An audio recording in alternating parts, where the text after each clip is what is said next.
नमस्ते प्रधानमन्त्रीज्यू अनि नेपाल सरकार। अहिले त अति नै भयो नि सर। पहिला आफ्नो नेपाल भित्रैमा हेर्नु नि, महँगाई कति आकाश छुएको छ।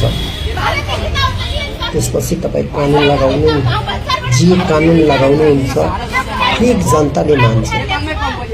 तपाईँको हुकुम सराखो न, तर आफ्नो नेपाल भित्रमा पहिले सुधार गर्नु नि। हरेक माथि हरेक सामानमा ट्याक्स छ, त्यो क्लियर गरिदिनु न।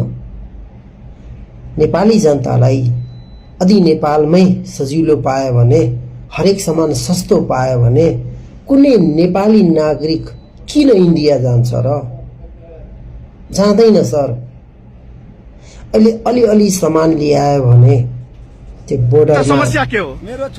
50 रुपियाँको 100 रुपियाँको सामान छ, त्यसलाई 4 घण्टा त्यहाँ पुर्याएर बसाउँछ। त्यो हाम्रो भयो नि सर।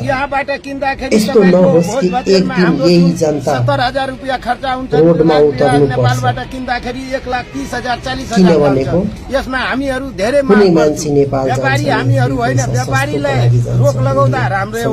उनीहरू कर तिरेर जानु, हामी सर्वसाधारण नेपालमा यत्रो महँगो छ, इन्डिया गएर 2 पैसा सस्तो हुन्छ भने यो चाहिँ खुला गरिदिनु। त्यो पहिला नेपालको जति महँगाई छ तपाईँ अलि सस्तो पारिदिनु सर। समस्या जटिल भइरहेको कोही नेपाली जाँदैन।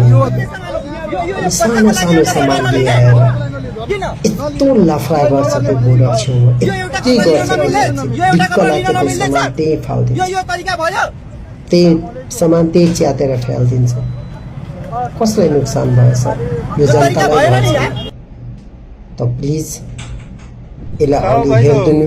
त्यसपछि जति कारा शासन लगाउनुहुन्छ नि हरेक जनता बॉर्डर पर पिटा था, घर के पीछे पिटा था, बताओ।